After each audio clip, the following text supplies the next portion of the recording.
नमस्कार विद्यार्थी मित्र आणि मैत्रिणींनो, MPSC गाईड या यूट्यूब चॅनलवर मी अर्जुन आपले स्वागत करतो.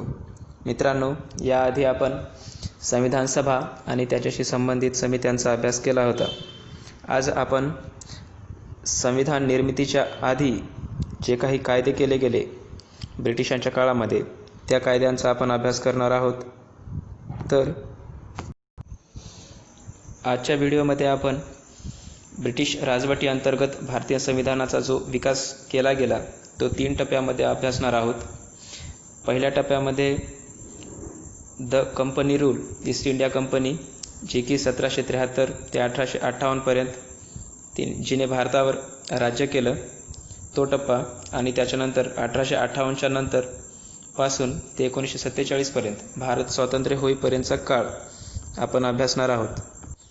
त्याचबरोबर काही महत्त्वाचे घटक जसे की सायमन कमिशन, जातीय निवाडा आणि पुणे करार यांचाही आपण अभ्यास करणार आहोत.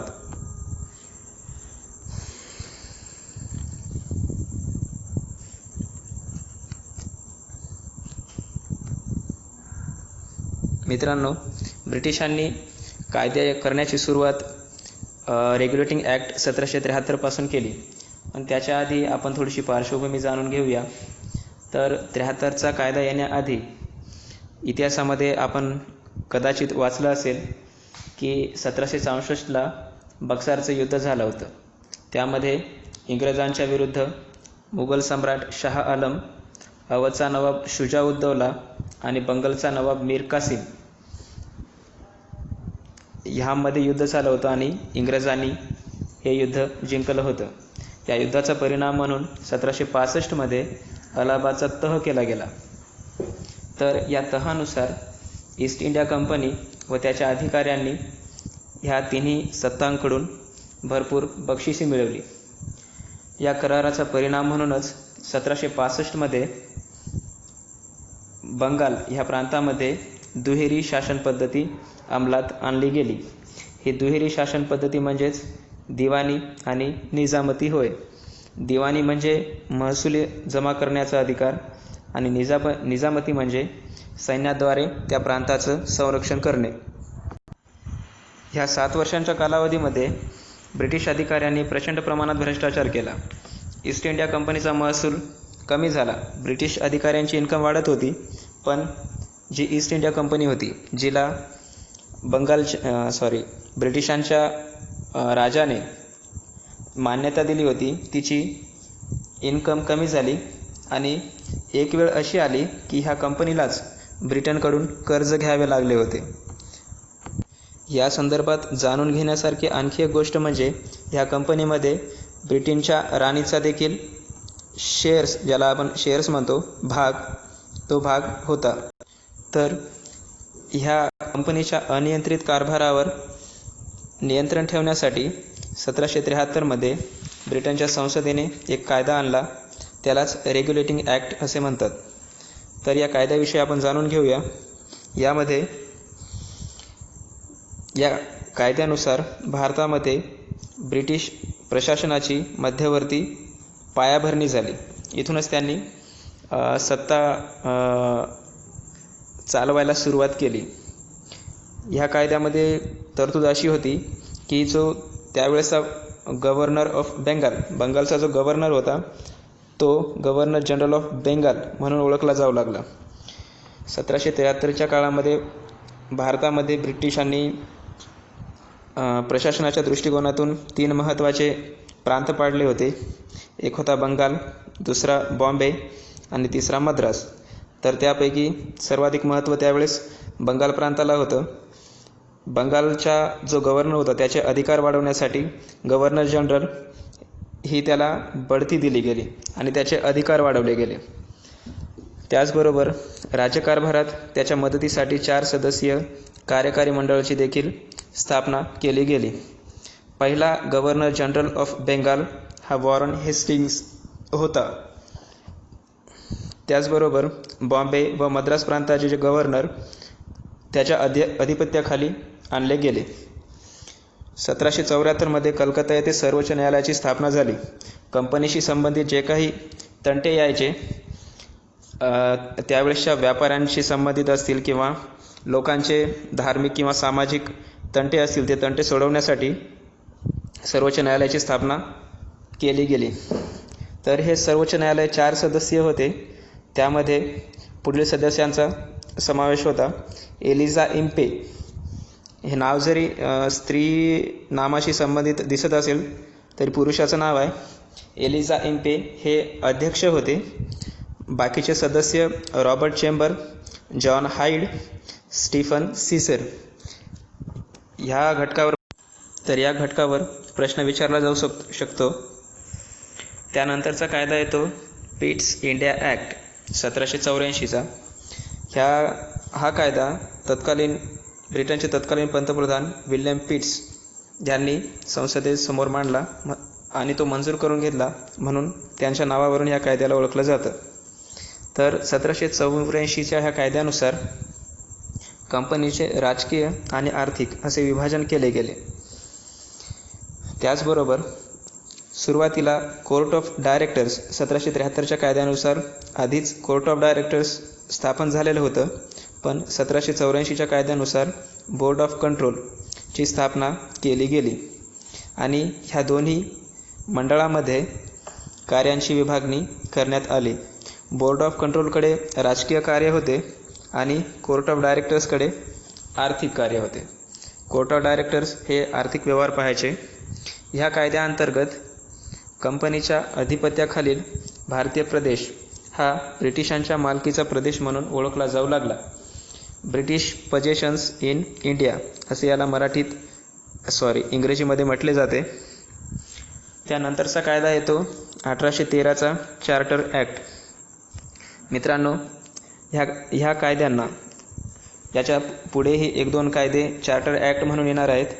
तर आपण आधी जाणून घेऊया की यांना चार्टर ॲक्ट का म्हणतात. तर 1600मध्ये ईस्ट इंडिया कंपनीची स्थापना झाली. त्यासाठी ब्रिटिश जे राजपद होतं त्या राजपदाकडून मान्यता घ्यावी लागत असे.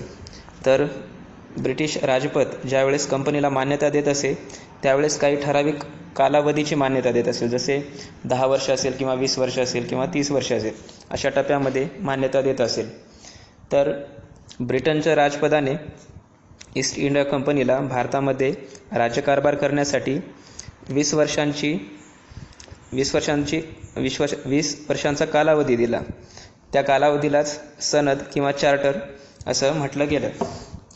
तर 1813च्या चार्टर ॲक्टमध्ये पुढील तरतुदींचा समावेश होता.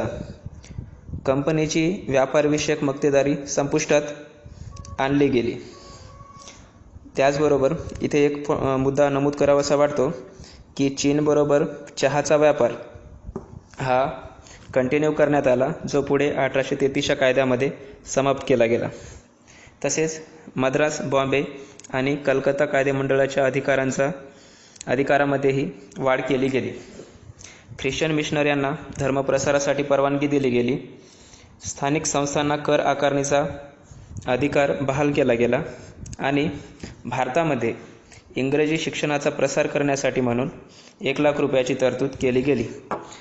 तरतूद जरी 1813च्या कायद्याअंतर्गत केली गेली असली तरी हे पैसे येण्यासाठी पुढे 4 ते 5 वर्षांचा कालावधी जावा लागला होता. त्यानंतरचा कायदा येतो चार्टर ॲक्ट ऑफ 1833 1833चा चार्टर कायदा.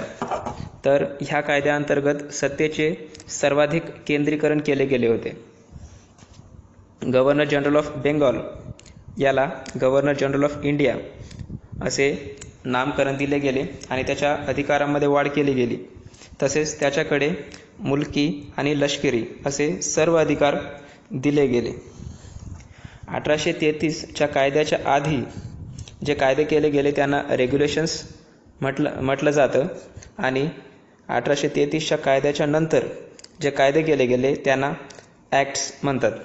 इंग्रजीमध्ये हे लक्षात ठेवावं लागेल. जर आपण याचं मराठीतून रूपांतर केलं तर ॲक्ट्स किंवा लॉज याचा अर्थच कायदा होतो, त्याच्यामुळे मग आपण गोंधळून जाऊ शकतो. त्यामुळे इंग्रजीतून लक्षात ठेवलेलं चांगलं राहील. तर या कायद्यानुसार ईस्ट इंडिया कंपनी ही पूर्णतः प्रशासकीय संस्था बनली, कारण आता व्यापाराचा असा कोणताच अधिकार कंपनीजवळ राहिला नव्हता. मित्रांनो, ह्या व्हिडिओच्या शेवटी मी परीक्षेच्या दृष्टिकोनातून एक महत्त्वाची गोष्ट सांगणार आहे. ती म्हणजे हे जे प्रत्येक टप्प्यावर कायदे होत गेले, त्या कायद्याच्या वेळेस तत्कालीन गव्हर्नर जनरल असो किंवा व्हाईसरॉय कोण होता हे मी व्हिडिओच्या शेवटी सांगेन. यानंतरचा कायदा येतो 1853चा चार्टर ॲक्ट. या कायद्यानुसार पहिल्यांदा केंद्रामध्ये कायदेमंडळ स्थापन केलं गेलं.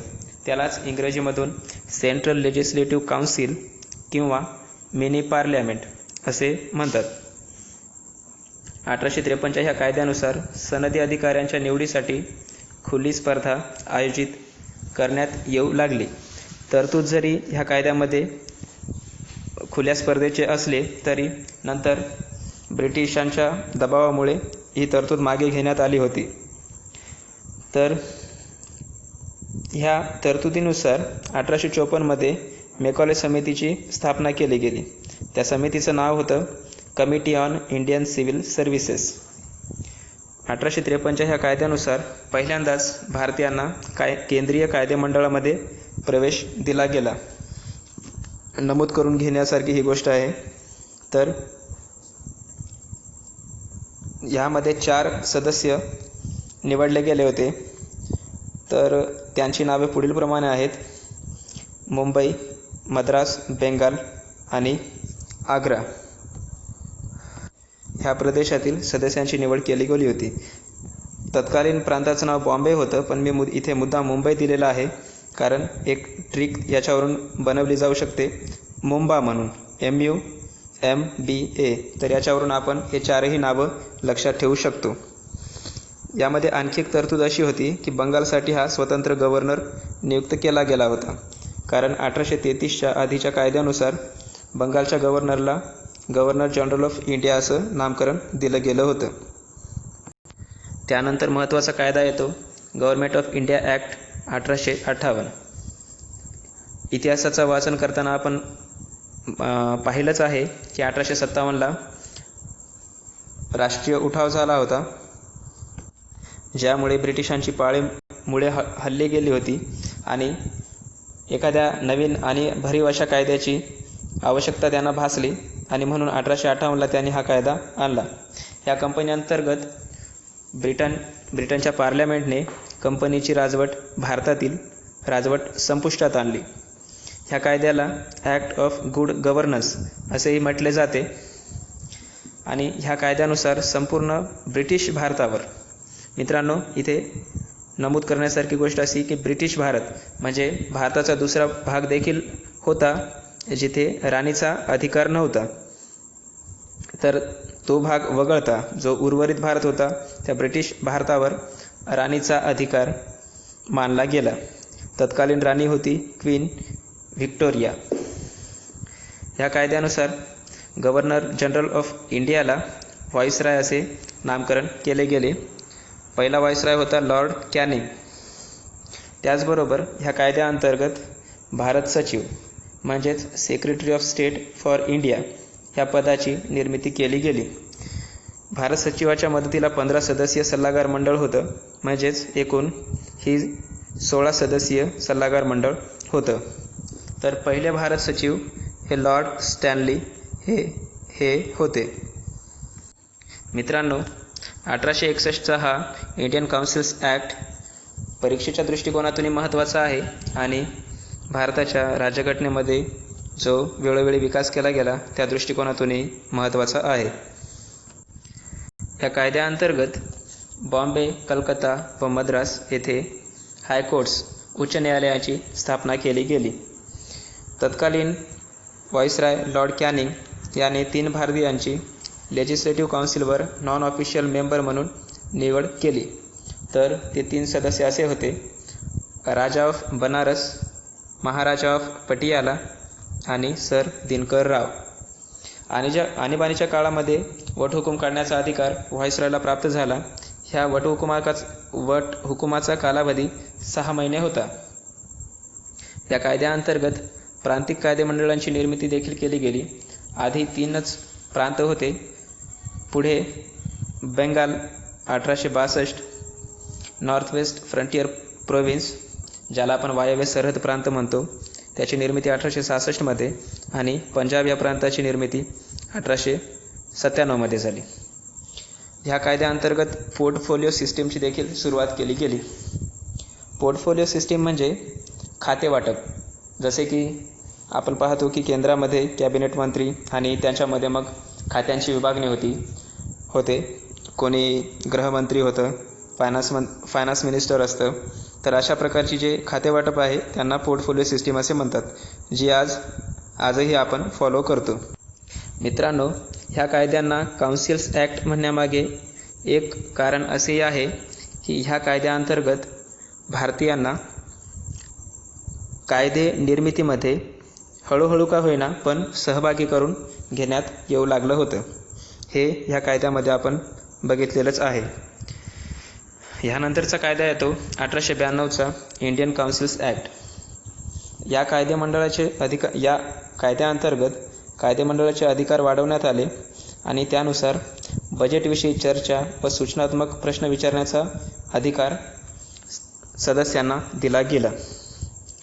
केंद्रीय आणि प्रांतिक कायदेमंडळावर अतिरिक्त नॉन ऑफिशियल मेंबर्सची संख्या वाढवली गेली. सरकार नियुक्त सदस्यांची निवड पुढीलप्रमाणे करण्यात येते. केंद्रीय कायदेमंडळावर व्हाईसरॉयद्वारे सदस्यांची नियुक्ती होत असे आणि हे सदस्य बेंगाल चेंबर ऑफ कॉमर्स आणि जे त्यावेळेस प्रांतिक कायदेमंडळ होते त्यांच्याद्वारे निवडले जात असे. जसे की राज्यसभेवर आपल्या विधानसभेद्वारे सदस्यांची निवड केली जाते, अगदी त्याचप्रमाणे. आणि दुसरा जो प्रकार आहे, प्रांतिक कायदेमंडळावर जे सदस्य निवडले जायचे ते गव्हर्नरद्वारे निवडले जायचे आणि गव्हर्नर कोणाच्या शिफारशीनुसार ती नावे घ्यायचा, तर ते district boards, municipalities, universities, trade associations, zamindars आणि जे व्यापारी संघटन होते ते शिफारसी गव्हर्नरला करत असे आणि गव्हर्नर त्या सदस्यांची निवड प्रांतिक कायदेमंडळामध्ये करत असे. म्हणजेच प्रत्यक्ष निवडीचा त्यावेळेस काहीही संबंध नव्हता. मित्रांनो, यानंतरचा कायदा पाहूया आपण 1909चा मोर्ले मिंटो रिफॉर्म्स. तत्कालीन भारतमंत्री लॉर्ड मोर्ले आणि व्हाईसरॉय लॉर्ड मिंटो ह्यांच्या नावावरून ह्या कायद्याला नाव दिलं गेलं. या कायद्यानुसार केंद्रीय व प्रांतिक कायदेमंडळाच्या सदस्य संख्येत वाढ केली गेली. केंद्रामध्ये आधी 16 सदस्य होते, त्यांची संख्या 60 करण्यात आली. प्रांतामध्ये देखील सदस्यांची संख्या वाढवली गेली, पण प्रांतांची रचनाच मुळात भिन्न असल्यामुळे सदस्य संख्या देखील भिन्न असायची. तर सेंट्रल लेजिस्लेटिव्ह असेंब्ली जे केंद्रीय कायदेमंडळ होतं तेथील सदस्यांना बजेटवर पूरक प्रश्न विचारणे, ठराव मांडणे इत्यादींना मान्यता दिली गेली. सत्येंद्र प्रसाद सिन्हा यांची व्हाईसरॉयच्या कार्यकारी मंडळावर लॉ मेंबर म्हणून निवड करण्यात आली. नोट करण्यासारखी गोष्ट अशी की प्रथमच कोण्यातरी भारतीयाला व्हाईसरॉयच्या कार्यकारी मंडळावर सदस्य म्हणून निवडलं गेलं होतं आणि त्यातल्या त्यात तो लॉ मेंबर म्हणून निवडला गेला होता. मित्रांनो, हा कायदा आणखी एका गोष्टीसाठी ओळखला जातो. सांप्रदायिक प्रतिनिधित्व या कायद्यामुळे बहाल केलं गेलं आणि ते सांप्रदायिक प्रतिनिधित्व सर्वप्रथम दिलं गेलं मुस्लिमांना. त्यामुळे तत्कालीन व्हाईसरॉय लॉर्ड मिंटो यांना फादर ऑफ कम्युनल इलेक्टोरेट असे म्हणतात. मित्रांनो, इथे जाणून घेण्यासारखी एक गोष्ट अशी आहे, कम्युनल इलेक्टोरेट म्हणजे काय? तर कम्युनल इलेक्टोरेट म्हणजे असा मतदारसंघ जिथे एखाद्या पर्टिक्युलर जातीचा उमेदवार इलेक्शनसाठी उभा असतो आणि त्याच जातीचे लोक वोट करतात, इतर जातीचे नाही. त्यानंतर अतिशय महत्त्वाचा कायदा हा 1919चा कायदा आहे. त्याला गव्हर्नमेंट ऑफ इंडिया ॲक्ट 1919 असे म्हणून ओळखले जाते. तर या कायद्याअंतर्गत केंद्रात द्विगृही कायदेमंडळ स्वीकारलं गेलं त्यालाच बायकॅमेरलिझम असे म्हणतात. तर ते 2 सभागृह असे काउन्सिल ऑफ स्टेट्स, ज्याला मराठीतून वरिष्ठ सभागृह असे म्हणतात, आणि दुसरं लेजिस्लेटिव्ह असेंब्ली, ज्याला मराठीतून कनिष्ठ सभागृह असे म्हणतात. त्याचबरोबर प्रांतामध्ये दुहेरी शासन पद्धती म्हणजेच डायआर्की अवलंबली गेली.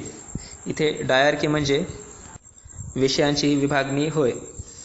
ते विषय असे राखीव विषय आणि सोपी विषय. राखीव विषय हे governor without aid of legislative council, म्हणजे जो काही त्यावेळेस कायदेमंडळ होता त्या कायदेमंडळाच्या सल्ल्याशिवाय त्या विषयावर कायदे करू शकत असे. आणि सोपी विषय म्हणजे असे विषय ज्या विषयावर कायदे हा गव्हर्नर करत असे, पण त्यासाठी त्याला प्रांतिक कायदेमंडळाची मदत लागत असे. मित्रांनो, येथे मी डायआर्की असा उल्लेख केला. डायआर्की म्हणजे दुहेरी शासन पद्धती. 1919च्या कायद्यानुसार प्रांतामध्ये दुहेरी शासन पद्धती अवलंबली गेली. पण सर्वात आधी 1773मध्ये ब्रिटिशांनी भारतामध्ये बंगाल प्रांतामध्ये डायआर्की अवलंबली होती. तीच आपण दिवाणी आणि निजामती ह्या नावाने ओळखली जाते. मित्रांनो, ह्या कायद्यानुसार प्रांतांना त्यांच्या विषयावर कायदे करण्याचा अधिकार बहाल केला गेला. ह्या कायद्यानुसार स्वतंत्र मतदारसंघाची निर्मिती केली गेली.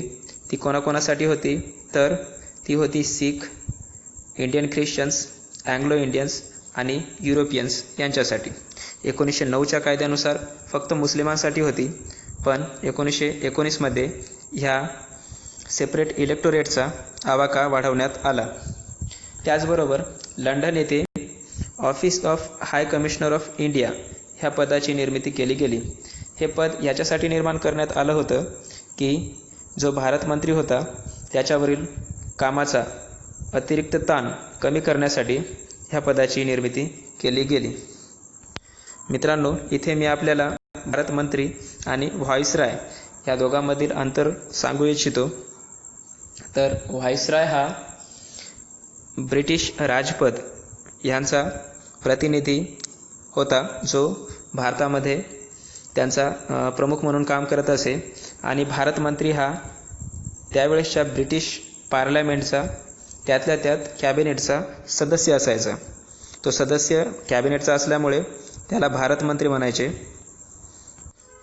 तो लंडनमध्ये राहून भारताचा कारभार पाहायचा आणि इथे व्हाईसराय हा येथील कारभार बघत असे. तर ह्या कायद्यानुसार लोकसेवा आयोगाची स्थापना केली गेली, जी आज आपण UPSC किंवा MPSC थोडक्यात सांगायचं तर म्हणून ओळखली जाते.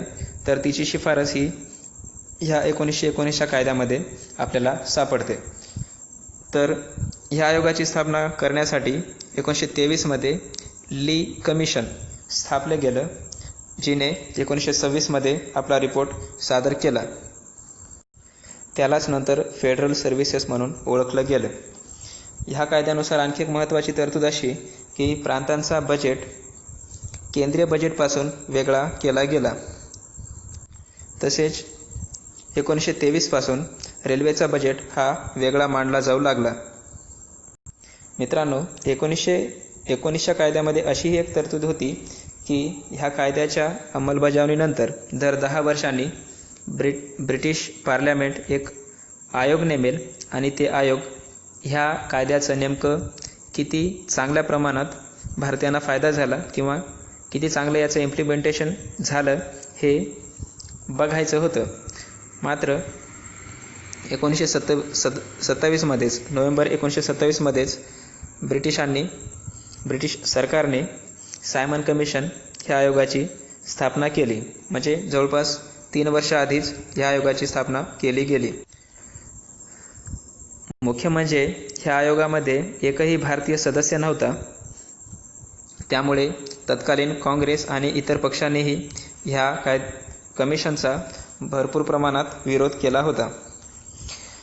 इथे नोंद करण्यासारखी अशी गोष्ट आहे की ह्या सायमन कमिशनने अभ्यास करून नंतर राऊंड टेबल कॉन्फरन्स, ज्याला आपण गोलमेज परिषद म्हणतो, त्या गोलमेज परिषद लंडन येथे भराव्या आणि भारतीयांना संविधान निर्मितीसाठी ज्या काही गोष्टी करता येतील त्या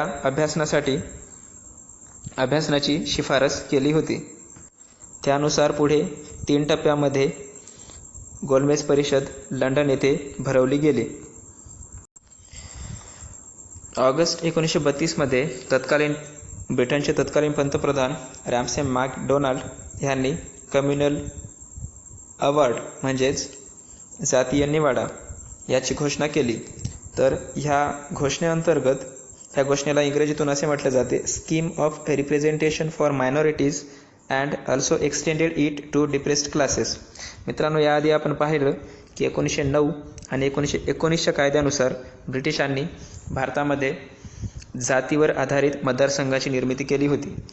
तर त्याचं समोर पुढे एक्सटेन्शन म्हणून अल्पसंख्याकांना आणि डिप्रेस्ड क्लासेस त्या तत्कालीन बहिष्कृत समाजालाही ह्या निवाड्याअंतर्गत स्वतंत्र मतदारसंघाची तरतूद केली गेली होती. तर ह्या तरतुदी विरोधात महात्मा गांधी यांनी पुणे येथील येरवडा तुरुंगामध्ये उपोषण सुरू केलं. तर हे उपोषण त्यांचं वाढतच गेलं आणि त्यांची तब्येत खालावत गेली. तर या सर्व गोष्टींवर उपाय म्हणून 24 सप्टेंबर 1932 रोजी पुणे करार केला गेला. पुणे करारामध्ये गांधीजींतर्फे पंडित मदन मोहन मालवीय आणि स्वतः दुसऱ्या बाजूला स्वतः डॉक्टर बाबासाहेब आंबेडकर ह्या दोघांमध्ये करार केला गेला आणि ह्या करारावर मालवीय आणि आंबेडकर यांच्या स्वाक्षऱ्या आहेत. ह्या कराराअंतर्गत डिप्रेस्ड क्लासेस यांना केंद्रीय कायदेमंडळात 18% जागा आणि प्रांतामध्ये 148 जागा राखीव ठेवल्या गेल्या. आधी जर जाती निवाड्यानुसार विचार केला गेला असता तर 71 जागा भेटल्या असत्या, पण पुणे कराराअंतर्गत 148 जागा दिल्या गेल्या. मित्रांनो, आपण स्वतंत्र जातीवर आधारित मतदारसंघाची व्याख्या याआधीच पाहिली. राखीव मतदारसंघ किंवा राखीव जागा याचा अर्थ असा होतो की एखाद्या पर्टिक्युलर जातीचा उमेदवार हा निवडणुकीसाठी उभा राहू शकतो, पण त्या मतदारसंघातील सर्व लोक त्या निवडीमध्ये वोट करू शकतात, आपले मत देऊ शकतात. तर ह्यापुढील आणि अतिशय महत्त्वाचा कायदा आहे तो म्हणजे गव्हर्नमेंट ऑफ इंडिया ॲक्ट 1935. याला मिनी कॉन्स्टिट्यूशन असेही म्हणतात, कारण 1947 भारत स्वतंत्र झाला आणि 26 जानेवारी 1950 भारताची जी घटना अंमलात आणली गेली त्यामध्ये ह्या कायद्यातील खूप मोठ्या प्रमाणात ह्या कायद्यातील ज्या तरतुदी आहेत त्यांचा खूप मोठ्या प्रमाणात 1950च्या कायद्यामध्ये 1950च्या संविधानामध्ये समावेश केला गेला. तर हाही 1935चा कायदा देखील खूप मोठा आणि बल्की होता. त्यामध्ये 321 सेक्शन आणि 10 अनुसूचींचा समावेश होता. ह्या कायद्याअंतर्गत महत्त्वाच्या तरतुदी आपण पाहूया. पहिली तरतूद अशी आहे, प्रांतातील दुहेरी शासन पद्धती संपुष्टात आली, तसेच प्रांतांना कायदे निर्मितीची स्वायत्तता दिली गेली. मित्रांनो, 1919च्या कायद्यानुसार प्रांतामध्ये दुहेरी शासन पद्धती होती, मात्र ती शासन पद्धती 1935च्या कायद्यानुसार संपुष्टात आणली गेली. आपण पाहिलंच की जी दुहेरी शासन पद्धती 1919च्या कायद्याअंतर्गत होती त्या अंतर्गत सोपीव आणि राखीव असे विषय विभागले गेले होते आणि त्या विषयांवर गव्हर्नर कायदेमंडळाच्या किंवा कायदेमंडळाशिवायच्या सल्ल्यानुसार काम करत असे. सत्तेचे विभाजन हे 3 प्रकारामध्ये झालं होतं, 3 लिस्टमध्ये झालं होतं. तर त्या 3 लिस्ट अशा प्रकारे फेडरल लिस्ट, प्रोव्हिन्शियल लिस्ट आणि कॉन्करंट लिस्ट. आजच्या आपल्या संविधानामध्येही अशाच प्रकारच्या 3 यादींचा समावेश आहे. आणि जे शेषाधिकार उरले होते ते शेषाधिकार व्हॉइसरायकडे असायचे. शेषाधिकार म्हणजे जे ह्या 3 लिस्टमध्ये येत नाहीत त्या विषयावर कायदे करण्याचा अधिकार. 6 प्रांतांमध्ये द्विगृही प्रणाली अवलंबली गेली होती.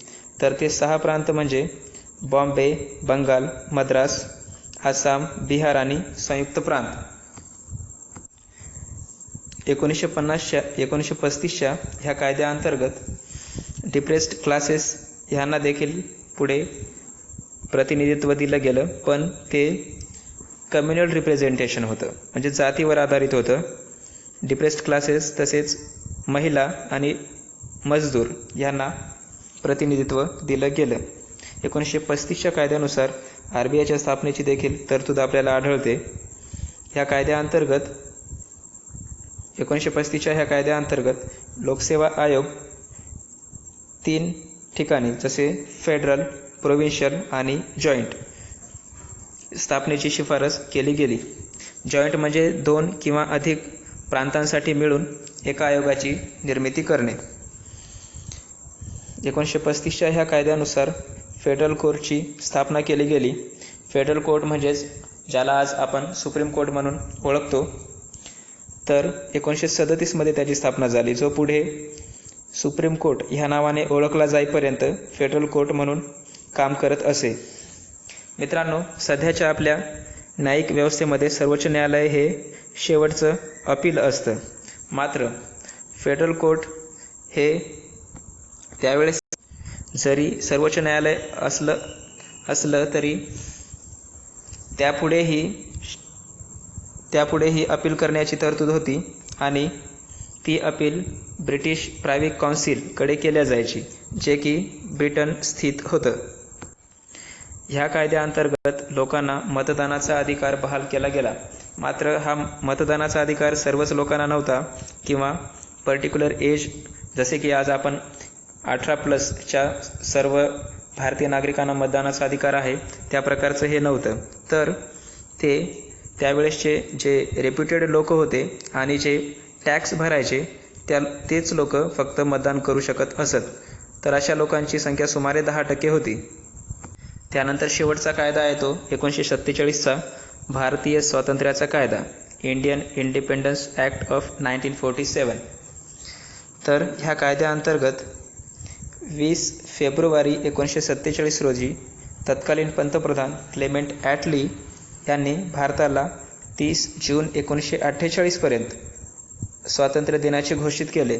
मित्रांनो, ही डेट आपल्याला लक्षात ठेवावी लागेल की 30 जून 1948 पर्यंत स्वातंत्र्य दिनाचं घोषित केलं, पण त्याआधीच आपल्याला स्वातंत्र्य दिलं गेलं.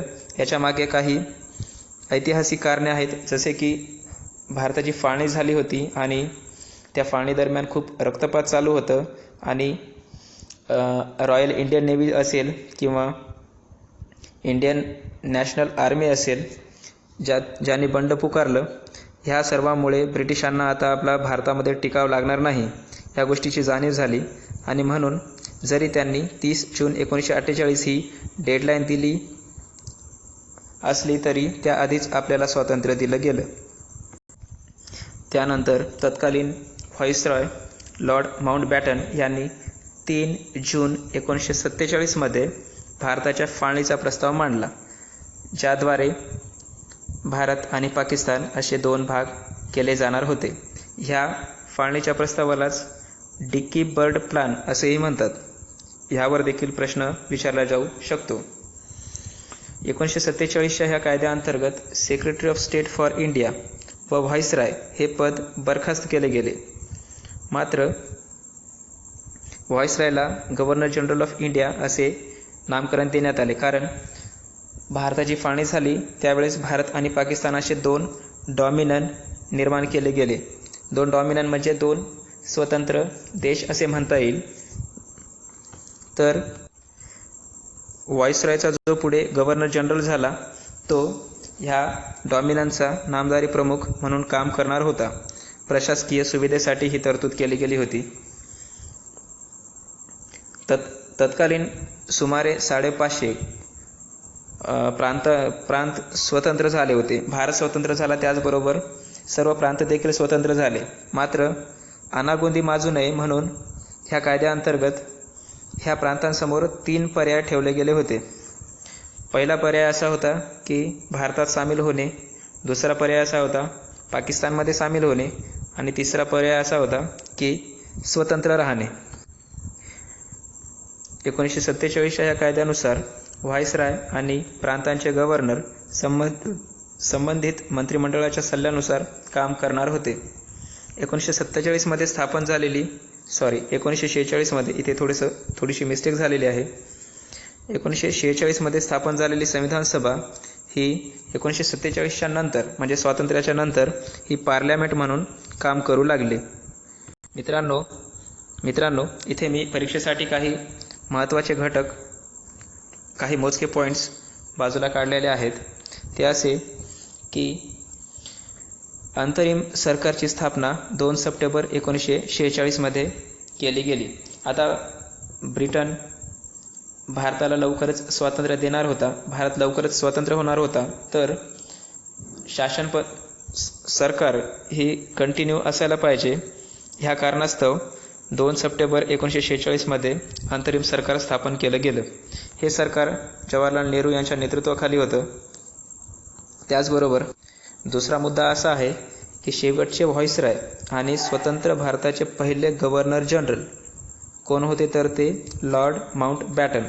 त्यांचा कार्यकाळ 21 फेब्रुवारी 1947 ते 21 जून 1948 असं होतं. तसेच पहिले व शेवटचे भारतीय गव्हर्नर जनरल सी राजगोपालाचारी होते, जे की एकमेव होते. मित्रांनो, आपण 1773 पासून ते 1947 पर्यंतच्या सर्व कायद्यांचा आताच अभ्यास केला. याआधी मी आपल्याला सांगितलं होतं की प्रत्येक कायदा आणि तत्कालीन गव्हर्नर जनरल असेल किंवा व्हाईसराय असेल त्यांची नावे मी सांगेन. तर त्यांची नावे अशी आहेत: रेग्युलेटिंग ॲक्ट 1773च्या वेळी गव्हर्नर जनरल ऑफ बेंगॉल हा वॉरन हेस्टिंग्ज होता. पिट्स इंडिया ॲक्ट 1784 ह्यावेळीही governor general of Bengal Warren Hastings होता. 1813च्या वेळी चार्टर ॲक्ट ऑफ 1813च्या वेळी गव्हर्नर जनरल ऑफ बेंगॉल हा लॉर्ड हेस्टिंग्ज होता. 1833च्या चार्टर ॲक्टच्या वेळी गव्हर्नर जनरल ऑफ इंडिया, जो आधी गव्हर्नर जनरल ऑफ बेंगॉल होता पण नंतर गव्हर्नर जनरल ऑफ इंडिया ह्या कायद्यानुसार केलं गेलं, त्याचं नाव विल्यम बेंटिक होतं. 1853च्या चार्टर ॲक्टच्या वेळी गव्हर्नर जनरल ऑफ इंडिया हा लॉर्ड डलहौसी होता. 1858च्या गव्हर्नमेंट ऑफ इंडिया ॲक्ट आणि 1857च्या उठावाच्या दरम्यान देखील व्हाईसराय म्हणून लॉर्ड कॅनिंग कारभार बघत होता. 1861च्या इंडियन काउन्सिल्स ॲक्टच्या वेळीही लॉर्ड कॅनिंग हाच व्हाईसराय म्हणून काम पाहत होता. 1892च्या इंडियन काउन्सिल्स ॲक्टच्या वेळी लॉर्ड लॅन्सडाऊन हा कारभार पाहत होता. 1909मध्ये आपल्याला माहीतच आहे की लॉर्ड मिंटो हा व्हाईसराय म्हणून काम बघत होता. 1919च्या गव्हर्नमेंट ऑफ इंडिया ॲक्टच्या वेळी लॉर्ड चेम्सफोर्ड हा तत्कालीन व्हाईसराय होता. 1919च्या ह्या कायद्याला मॉन्टफोर्ड किंवा मॉन्टेग्यू चेम्सफोर्ड सुधारणा कायदा असेही म्हटले जाते. ज्यावेळी सायमन कमिशन भारतात आलं त्यावेळेस व्हाईसराय हा लॉर्ड आयर्विन होता. जातीय निवाडा ज्यावेळेस डिक्लेअर केला गेला त्यावेळेसचा व्हाईसराय हा लॉर्ड वेलिंग्टन होता. तसेच पुणे कराराच्या वेळी देखील लॉर्ड वेलिंग्टन हाच व्हाईसराय होता. 1935चा जो government of India act pass केला गेला त्यावेळेस लॉर्ड विलिंग्टन हा व्हाईसराय म्हणून कारभार बघत होता.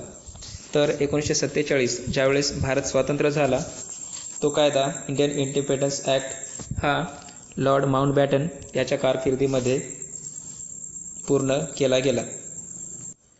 तर मित्रांनो, आज आपण भारताचं संविधान जे की 26 जानेवारी 1950 रोजी अंमलात आणलं त्यापर्यंतचा जो त्याच्या विकासाची जी एक प्रक्रिया होती ती पूर्ण प्रक्रिया वेगवेगळ्या कायद्याच्या स्वरूपामध्ये आपण अभ्यासली.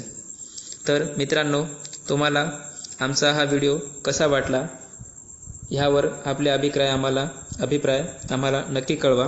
आपल्या अभिप्रायांची आम्हाला नेहमीच गरज असेल, त्यावर आम्ही नक्कीच काम करू. धन्यवाद.